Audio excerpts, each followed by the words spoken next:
last year's was 32 years ago tonight. We'll raise one for Norm tonight. I'll see you tomorrow. Good night. Thank you for making World News Tonight with David Moore, America's most watched newscast. We will have some humidity relief very soon, but before we get there, we will have showers and storms moving in tonight, along with another hot day tomorrow. I'll have all those details coming up.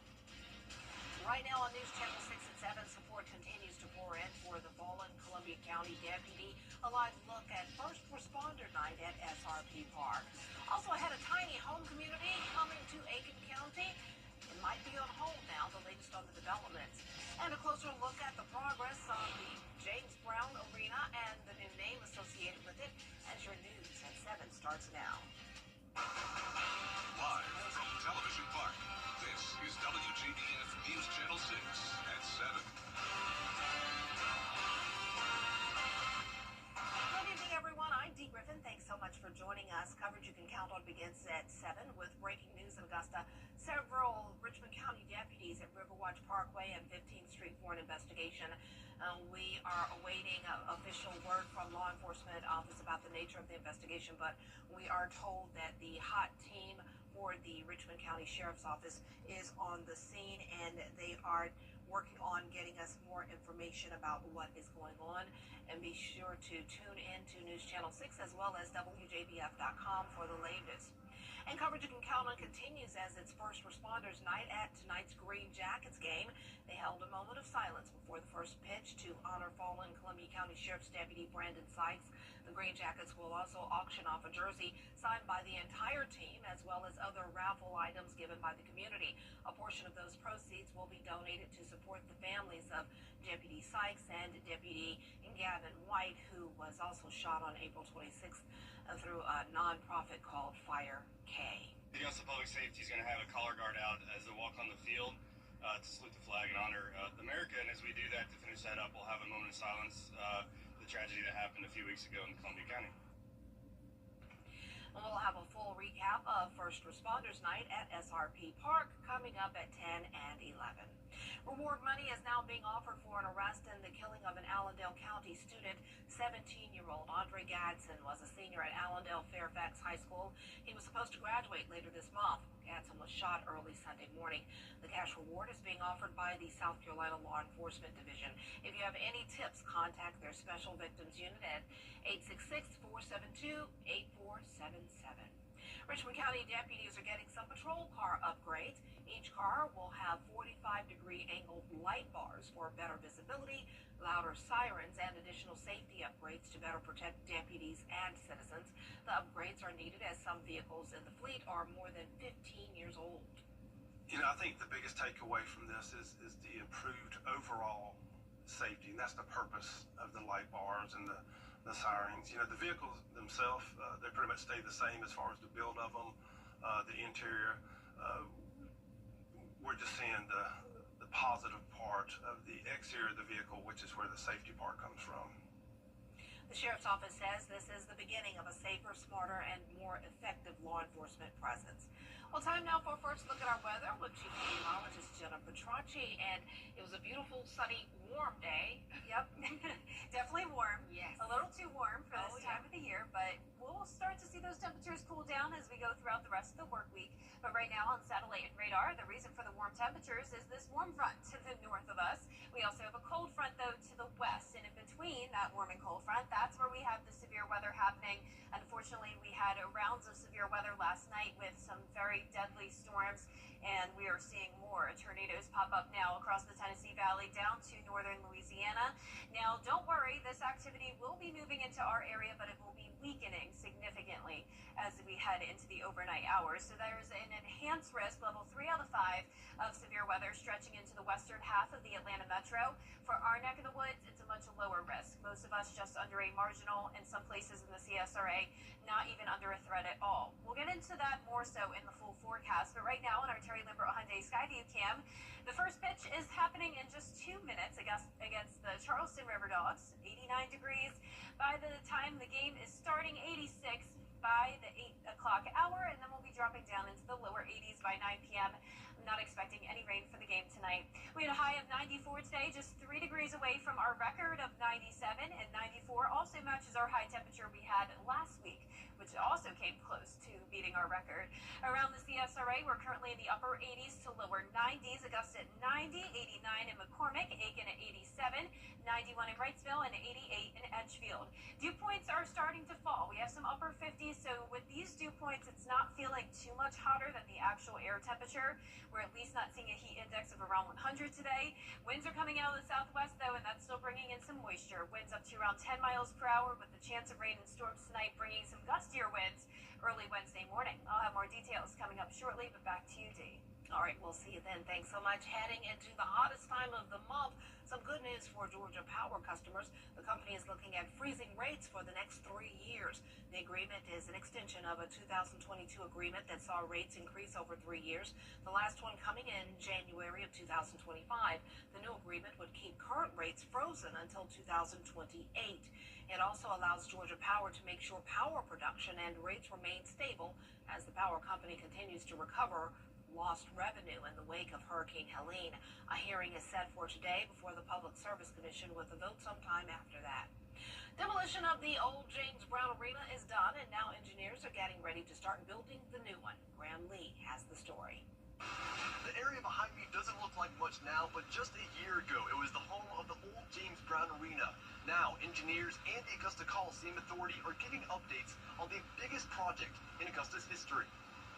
Engineers are now working on getting sediment ready to build the new structure, but not before a lengthy process to tear down the old JBA. There was an abatement process that actually had to happen before for any hazardous materials. And so once we identified that there was hazardous materials in the old arena, there's a lengthy process of actually going in and making sure none of that hazardous materials gets out, disposing of it properly. The design calls for a connector to join the new arena to the Bell Auditorium. Plans also call for hockey to come back to Augusta. It's a hot topic for the Coliseum Authority, which is showing optimism despite 2 failed hockey teams in the past. It's all about the ownership in the league. So if you have a good owner and you're in a good league, it'll succeed. Savannah's showing that, Charleston's showing that, Jacksonville's showing that. Another conversation is the new arena's name. James Brown's name was on the old arena for 18 years before closing last May. Consultants say they are still planning to honor him, but as conversations continue, they're calling the old JBA the new Augusta Arena. James Brown's legacy will be honored and will always be honored here and also at the arena. And so those conversations will go forward. It'll be really fun, just like hockey. It's going to be fun to roll out, which business is going to be on the side of the building. It'll be fun to roll out the name of the hockey team, etc. So stay tuned. Engineers are expecting to go vertical with the new arena in November or December. The Coliseum Authority is aiming for Richmond County high schools to host graduation in the new arena with an anticipated opening date in May 2027. In Augusta, Graham Lee, WJBF, News Channel 6. Augusta has already picked up tons of hurricane debris on land. Now it's preparing to go into the water. The canal suffered extensive tree damage from Hurricane Helene. This closed 3 miles of the canal trail. Commissioners approving amending its debris removal contract to pick up trees that have fallen into the canal. And that means draining the waterway and keeping the canal trail closed during this $10 million project.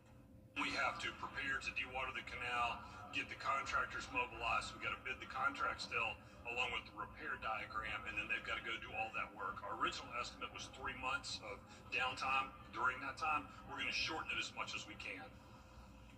He says, though, the trail will remain closed from the pumping station to the head gates this weekend. Only the canal will be open for canoes and kayaks in the same area. Well, tiny homes for the homeless. Aiken city leaders have been discussing it for a while, but now it's on pause. Aiken Bureau Chief Sean Cabotstock has more on what's holding it up. I'm standing right next to the spot here off Dykes Road where Arbor Ridge wants to build tiny homes for Aiken's homeless community. It's been in the works for years now, but neighbors pushed back before council could vote, so now it's on hold. Aiken County recently approved homes less than 450 square feet, clearing the way for Arbor Ridge with 45 tiny homes and a support center. There'll be some, a matter of 3 months to accomplish their goals. There'll be some more complicated that will take maybe a year. The absolute maximum we plan on being 2 years. It will sit on 4 acres near the Aiken Center, Mental Health Services, and the hospital. We've looked for a long time, done our due diligence, and we believe that it is the best site that is closest to the services that will be needed that we could find. You know, they're talking about possibly up to 75 homeless walking up and down this road. The project is paused while Aiken County Homeless Housing meets with neighbors. Some support it, while others worry about safety and property values. I got 2 houses here, and I won't be able to rent them if they have all this over here. Nobody will move in. And I won't be able to sell them either. The school bus goes up and down this road, and the homeless don't have anywhere to go. There's no sidewalks. Terry Dennis says there are other options like Pond Village or the Salvation Army property. Invest over there and put them there. They have the Clyburn Center over on that side of town, the city police, which would be over this. It's closer to the police station down there at Lawrence, and they have a job within a mile walking distance. Aiken County Homeless Housing, meeting with neighbors, and another meeting with City Council can happen within the next 30 to 60 days. In Aiken, I'm Aiken Bureau Chief Sean Cabbage-Stock, WJBF News Channel 6. Rounding up President Trump on Capitol Hill today, trying to build momentum for his tax cut and immigration bill. We'll have the latest after the break. What's up, y'all? Now, your most accurate forecast with WJBF Live 5 or 6. Welcome back. Let's start out with a look at our Terry Lambert Hyundai Skyview Cam in Emmanuel County, where there's abundant sunshine, breezy winds, and definitely some pretty warm temperatures. We're sitting at 90 degrees in Augusta, feeling like 91. A southwest breeze is coming in at 8 miles per hour. Dew points are in the middle 60s, and humidity is not as high as it could be. We're at around 40%. Around the CSRA, some of us falling into the upper 80s now, like Washington down to Sparta. Saluda also at 87. But many places in the CSRA did touch the 90-degree mark today, and we even got up to 94 degrees in Augusta. Now, the reason for the warmth is a warm front. It's just to the north of Columbia, and it's bringing one strong storm there up near the border of South Carolina and North Carolina near Rock Hill. And other than that, most of the two-state is looking dry. Now, all of the activity with this low-pressure system is focused across the Tennessee Valley down to northern Louisiana. That's where we're seeing a lot of lightning, heavy rain, and unfortunately some tornado warnings happening now, one of those around Huntsville, Alabama. We're keeping a close eye on this cold front as it will impact us tonight, at least in some areas. We have a slightly higher risk of severe weather for the northern tier of the CSRA from McCormick County down to around Tolliver. Then it's just a marginal level 1 risk down to Columbia and Aiken County. And then from Augusta down towards the south, we're not expecting any severe weather at all. And most of those places will actually stay dry. The winds will start to pick up the pace overnight. We'll see gusts up to around 25 to 35 miles per hour, but we also can't rule out a gust higher than that in areas that do see those strong storms. This is just an idea of where those winds could be the highest. Now, as we go throughout the morning on Wednesday, we'll still have those breezy winds, and we'll see gusts up to around 30 throughout your afternoon, but we'll have clearing skies, and most of Wednesday looks pretty nice. Our feature cast tonight is showing dry conditions other than a little bit of pop-up shower activity, but once we get to around midnight, that's when we'll start to see some storms fire up. Once again, the worst impacts from McCormick County down to around Tolliver. And notice as this passes through Richmond and really south of I-20, it just kind of falls apart. So it's possible that Augusta and Aiken may not see any rain at all. And it's even possible that our northern counties won't get much rain. So it all depends on the strength of this system. But what we do know is that it sure is weakening a whole lot, which is great news for us. So our day planner for tomorrow showing low 70s in the morning, low 90s in the afternoon. We'll top off at the 90-degree mark, or 91 for our Wednesday. Then we go down to the lower 80s Friday and Saturday with the lower humidity taking over. Dew points will be falling into the upper 40s on Friday. That'll be a nice change of pace. Then as we head into Memorial Day weekend, we'll start to warm up a tad with those rain chances creeping back in. Now back to you, Dee. All right, thanks so much. Every year there are more than 4,000 unintentional drowning deaths in the U.S. That's according to the Centers for Disease Control. Because of that, it's important to be prepared for any situation around the water heading into summer. The Kroc Center offers swim lessons throughout the year for ages 6 months to adults. You can also stay safe by using life jackets and dressing in bright clothing that is not blue and to be easily visible against the water. drowning can happen to anyone, anywhere that there's water. It can happen to good swimmers, it can happen to adults, it can happen to children. And so learning the water safety basics, being smart around water, paying attention, these are all really important. For more information on this story and how to sign up for swim lessons, just go to WJBF.com. Well, still ahead, the manhunt continues for the escaped prisoners in New Orleans. We'll have the latest on the chase after this break when coverage of the encounter continues.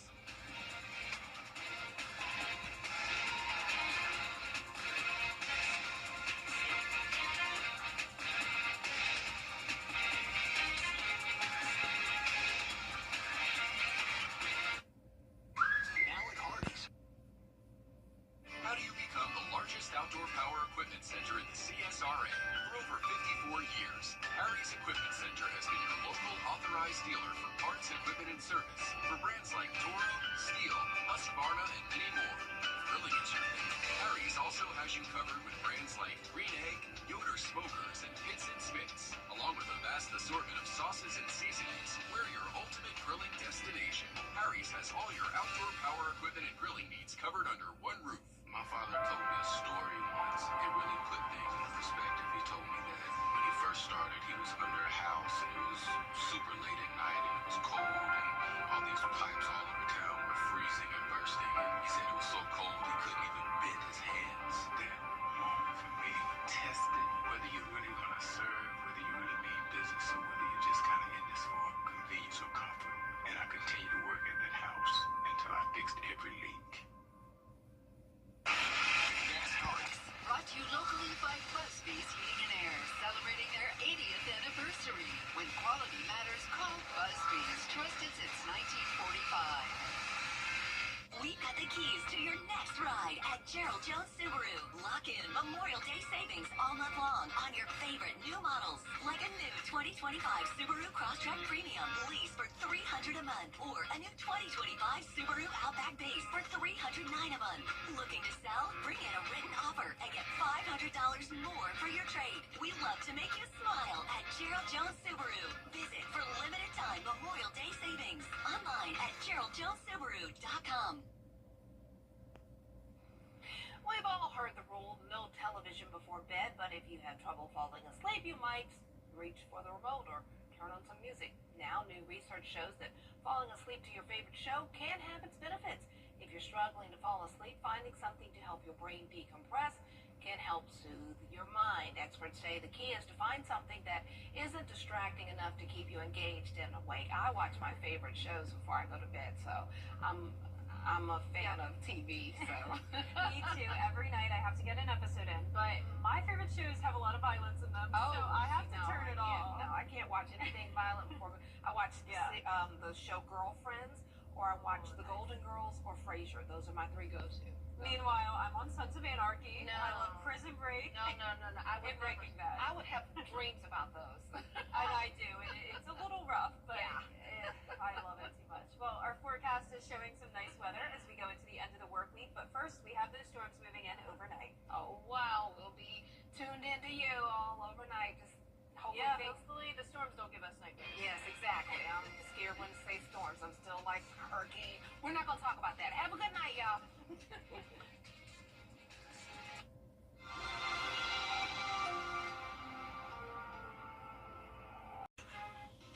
Insurance companies across our area are now using drones to inspect roofs without your knowledge, and many are canceling homeowner policies based on roof condition. Hey guys, it's Anna Christina here for Roof Savers. If your roof is showing signs of aging with black streaks, algae, moss, or missing shingles, it could cost you more than you think. Don't take the risk of losing your insurance. Let Roof Savers help. Our three-step process extends the life of the asphalt shingles on your roof by 17 years with just one application. First, we can clean your roof, removing dirt, algae, and those unsightly black streaks. Then, we perform a roof tune-up, replacing missing shingles and fixing nail pop-ups. Finally, we apply Renew at 17, giving an additional 17 years of life to your existing asphalt shingles. Don't risk getting a cancellation letter from your insurance company. Call the number on the screen now to see if your roof qualifies. Roof Savers. Save your roof, save your money. Get 2 Bojangles